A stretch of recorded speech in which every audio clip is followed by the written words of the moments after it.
It's my pleasure today to introduce Tony Kaczynski. Tony Kaczynski is President and Chief Executive Officer of Munich Reinsurance, Chairman of HSB Group, and Chairman of American Modern Insurance Group. He has overall responsibility for Munich Re's property and casualty reinsurance and specialty insurance businesses in the U.S. He is a board member of Munich Re's corporation and several of their other related corporations. Now, when you look up corporate philanthropy or ideal corporate citizen, maybe even classic leader, that's where you see Tony Kaczynski's picture. As a 22-year employee of Munich Re, he gets the idea of incorporating charity, employee involvement, family, and business all together. I know this firsthand from my involvement with Tony at Eden Autism Services. Tony is totally committed, not only to Eden, but he's also committed to Princeton Healthcare's foundation. I think we all understand how insurance works, but do we really understand reinsurance? Tony is going to share with us one of the greatest long-term risks facing mankind, climate change. Natural catastrophic insured losses in the U.S. last year totaled $35.9 billion. How does that affect our own insurance? Tony, a warm welcome to tell us how it works. Let me just start with a couple of things. When Peter talked to me about a topic that we should talk about, and there are a number of things I could have talked about, we did kind of zone in around this issue of climate, and the exact presentation is climate, mitigation, and adaptation. Let me start with an analogy, if I would, and ask you a question. How is the use of steroids in baseball like climate change? It's a rhetorical question. I'm not going to ask you to give me an answer, but I will want you to think about it for a few minutes. I recently saw a video by the National Center for Atmospheric Research that presented this exact analogy. So imagine a baseball player. Imagine he steps up to the plate, he hits a home run. Is that home run due to the relatively small increase in artificial steroids in that person's system compared to the overall number of naturally occurring steroids that's in his system anyway? Do we know? I don't think so. But if you look at the number of home runs a person on steroids hits in a given year when they're on steroids, and you compare that season with seasons in which we know they weren't on steroids, I think something starts to come through. It's not the one home run. It's all of a sudden these steroids in the system, quite frankly, make the person stronger, and therefore the chances of hitting a home run that much greater. That's because the background state of that individual has been affected, has been altered. Now take that to greenhouse gases within the atmosphere. They're like the steroids of a climate or a climate system. Increasing the temperature just by a very, very small percentage is enough to change the background or altered state of a climate. And that change is enough to create, or at least put the odds in favor of greater chance of extreme heat and greater chance of extreme weather or precipitation events. That's the analogy. So similar to the baseball player on steroids, who occasionally strikes out, who occasionally will have a bad hitting streak, the same thing can happen in the climate. You can have too much greenhouse gases in the environment or in our climate, and you could still have record cold temperatures. So no one's saying that just because there is this trend that you can have events that go completely opposite to the trend, but you have to take the trend. And that's what this is all about, and that's where my discussion will take us. It is all about the trends that we see as respects climate. An example, state of Florida. State of Florida can have 3 hurricanes in one year and have no hurricanes for the next 5 years. Does that mean they're not going to get another hurricane? Don't think so. All right, so scientists have determined that the increased concentration of greenhouse gases in the Earth's atmosphere has caused global mean temperatures to increase 1.3 degrees Fahrenheit over the last century. 1.3 degrees. Very small. And any one of us, without knowing any other statistics, would say, okay, that's just a very small change. What's the big deal? Just like the steroid example. When you take this very small dose, this incremental change, it alters the background state. And when you alter the background state, this small increase is enough to affect our weather across the globe.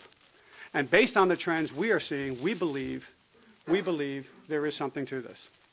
Munich Re has been studying this concept of, or this phenomenon, I'll call it, of climate change since 1973, long before it's been in vogue, if you will. And the reason is it's extremely important to us. extreme weather events is a make or break decision for us when we write risks. So we have been looking at it since 1973. And as I said, we insure natural catastrophes. We insure whether they're geophysical or they're wind-related or weather-related, we insure them. And as time has developed, we have the most extensive database of natural catastrophes in the industry. So we do have a lot of information on this, and our database tells us, combined with meteorological and underwriting expertise that we also have, that gives us a unique ability to analyze these trends, and those trends tell us there is a trend. The trend toward increasing costs, for example, but they're not only because of climate. And here I'll talk about catastrophes in terms of how big they could be. Largely, in the United States anyway, but actually worldwide, natural catastrophes have cost more largely due to socioeconomic reasons. Things like population growth, people moving into urban environments as opposed to countries, or increase in property values. All of these are the socioeconomic factors that clearly make for more costly catastrophes when they occur. And you can't really say that weather-related catastrophes are directly related to climate change, but you can say that the indications are that it has to have some impact. Now, how could we say that? There are two types of natural catastrophes, at least for this discussion anyway. Let's say geophysical and weather-related. In the last 30 years, 3 decades, the number of geophysical catastrophes, those would be things like volcanoes, earthquakes, geophysical. There's been no change in the last 3 decades in the numbers of events. But if you take the same weather-related events, hurricanes, tornadoes, and they have increased significantly. I'll give you some statistics. Database shows that the number of major weather-related natural catastrophes worldwide has almost tripled since 1980. Floods have increased threefold, and the number of windstorms more than doubled. We believe, and scientific research is beginning to show, that these trends cannot be explained without considering at least some role of climate change. And if you take North America in particular, in this continent, it's unparalleled with regard to the weather phenomena. The intensities of certain weather events in North America are among the highest in the world, and the risk associated with them are changing faster than anywhere else. Our continent is exposed to every type of major hazardous weather peril: tropical cyclone, thunderstorm, winter storms, tornadoes, wildfire, drought, and flood. Over the last 30 years, the number of extreme weather events like tornadoes, floods, and droughts in the U.S. has increased fivefold, almost fivefold, largely because we have a big mass of land with extreme temperatures at each end, with no real mountain or natural barrier to separate those two, and therefore that's why a lot of things happen in the middle of the country.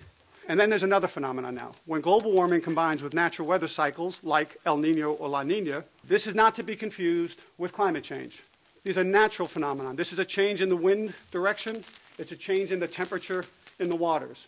And that has an impact for that period of time on the severity of storms. But when you combine those two, this long-term phenomenon of climate change, and you take these issues of El Nino, La Nina, the intensity of those storms can be really significantly affected. So what are the costs of all of this to business and society? Natural catastrophe insured losses, as Pete said, I don't know if the same number you use, but in the U.S. total $35.9 billion in 2011. Insured losses, that's not the economic losses. Economic losses were significantly higher. That's the amount that insurance companies covered the payment for. But if you take all of last year, worldwide, insured losses worldwide were $105 billion, the largest on record for any given year for insured losses. Again, not economic losses. Now I'll tell you the $105 billion includes things like the geophysical things like volcanoes, earthquakes, and things of that sort.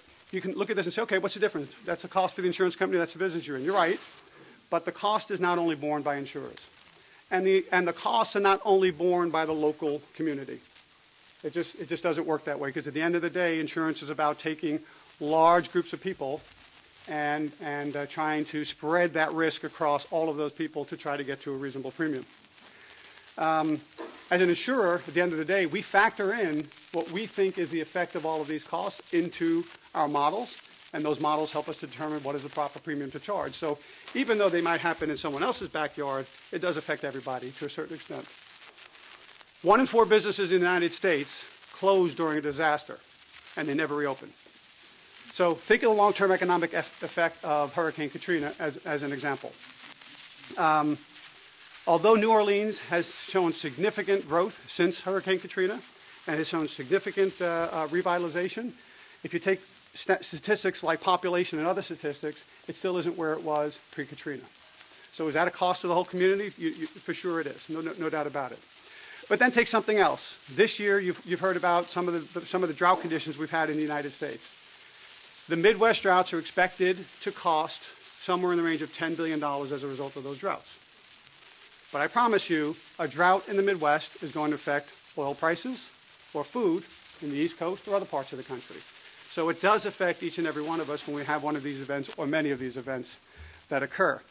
And it is our view, quite frankly, that this is not going to be a one-off phenomenon. We believe the long-term impact of climate change will present more and more of these intense outcomes for us.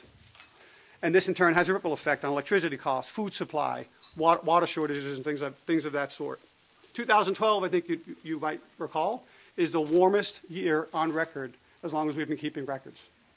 So all of these things are pointing to something over the long run. In the models up until now, the statisticians used to think that an extreme drought of this kind would occur maybe once every 50 years.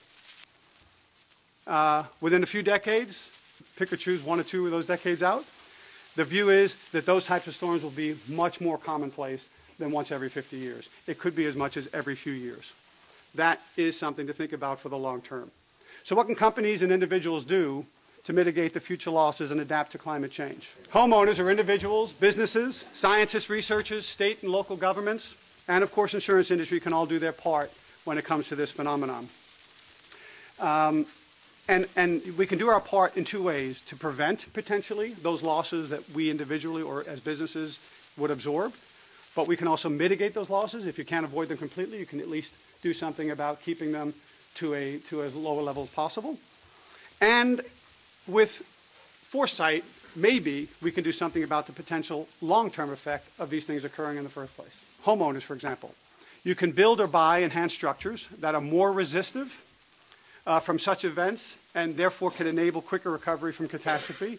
And there are such things. Relatively low-cost building mitigation measures can significantly improve residential building performance in the event. Now, that's true for fires, that's true for wind, that's true for rain, and all of those types of natural catastrophes. You can implement safe and affordable measures to protect the property and protect life. Of course, life is the most important thing.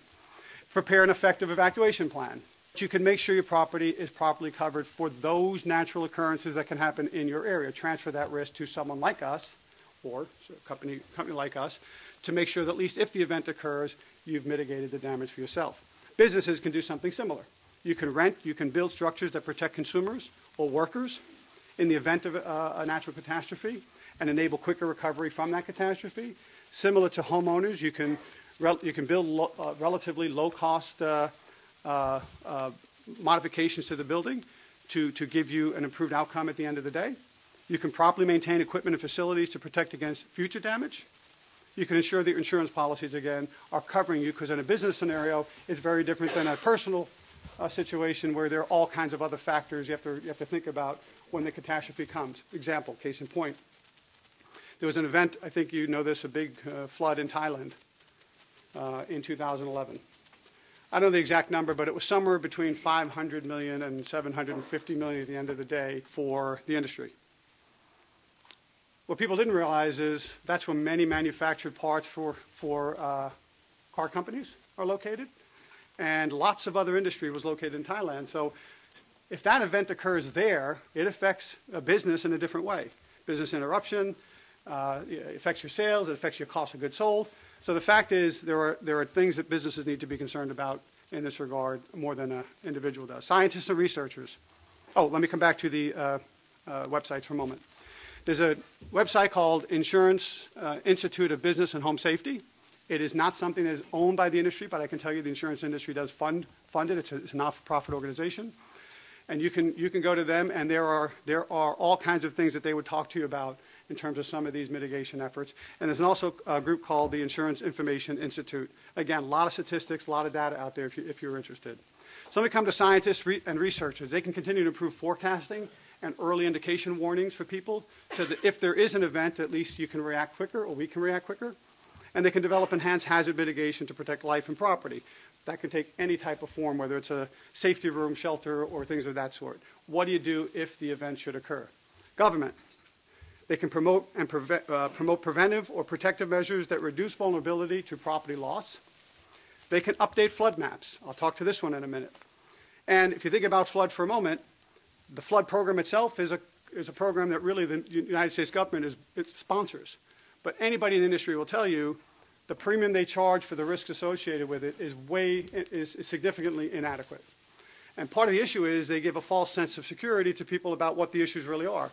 And at some point in time, the government has to realize that that's not a concept that can continue going on into the future, because the best way, we find, to get a change in behavior is to really know the value of that change and what it means to you in your pocketbook. Strengthen dams, levees, and infrastructure. We need it across the United States for many of these perils, because if they hit the right way, if they hit at the right time, the difference in damage can be significant. Develop or enforce effective building codes that can withstand the weather events and other such things. So, and continue to support programs that help to build, if you will, a nation-ready community for these types of events. So let me give you some examples, and then I'll go into what the insurance industry can do. All of us in the Northeast would have experienced Hurricane Irene and Tropical Storm Lee last year. Hurricane Irene was thought to be a Category 3 hurricane coming up pretty much the East Coast.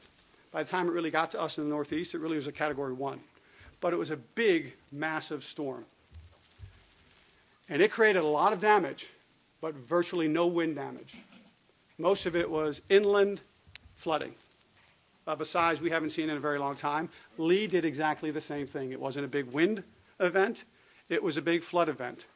So you talk about things like flood maps, you talk about where you locate your home and what the possibilities are. This is an area that you can continue to see become much more significant to any one of us. I point out the fact that Irene was a Category 1. It's commonplace for hurricanes to hit in the south Category 3, 4, or 5. Devastating winds. If Irene, I believe, after looking at the damage from Irene, if Irene would have hit the East Coast full bore at a Category 3, we'd still be cleaning up today.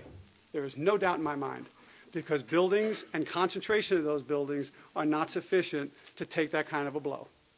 But it is almost inevitable.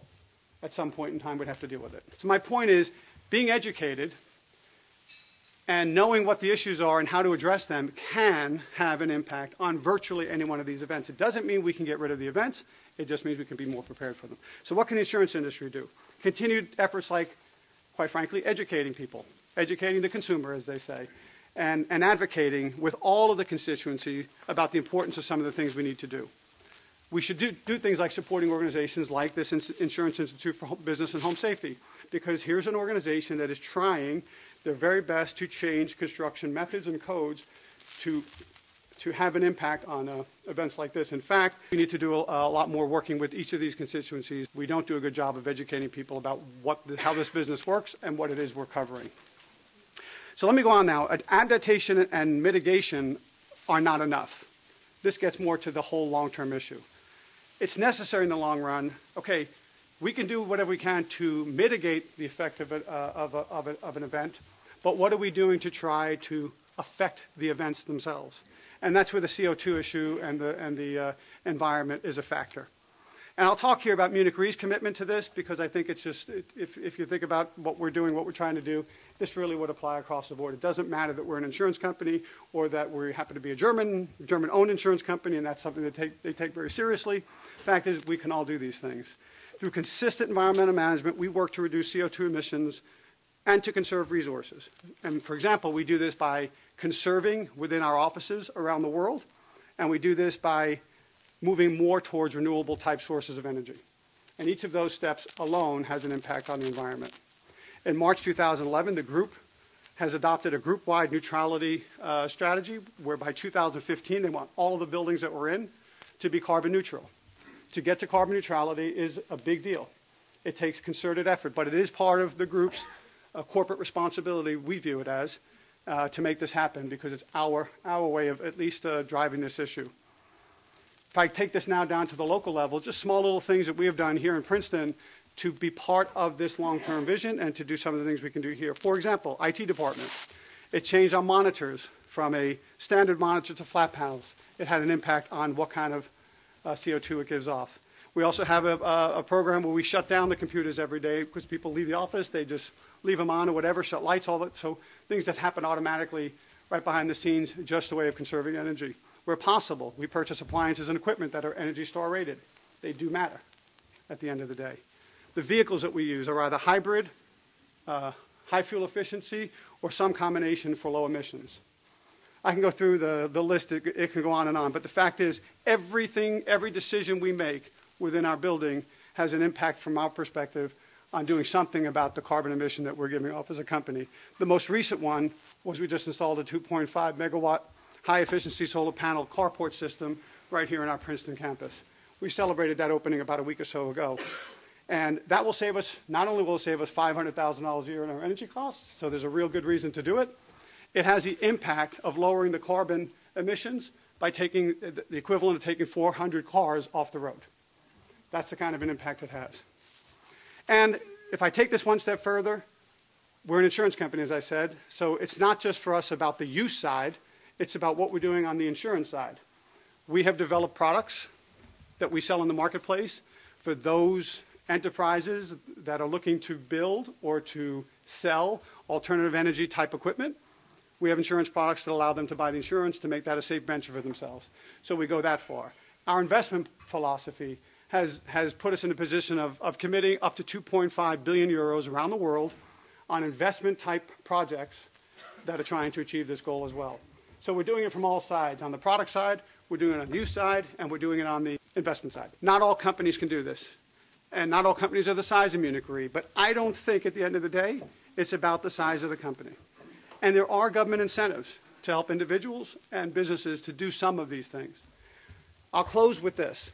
I just ask you to be mindful of the choices you make, the choices we make, whether it's in your companies, whether it's in your household, because those choices can matter in the long run. Whether you believe global warming is for real, whether you believe global warming is man-made or it's natural, or it's a natural phenomenon, I don't think any one of us can argue with the concept that at the end of the day, each of us has a responsibility to leave this planet in as good, if not in better shape, than how it is we inherited it. And that's good for our children, that's good for our grandchildren. If I can steal a phrase that's used in Wall Street a lot, but something I saw at a UN conference I recently attended, this is our planet, it's too big to fail. Thank you.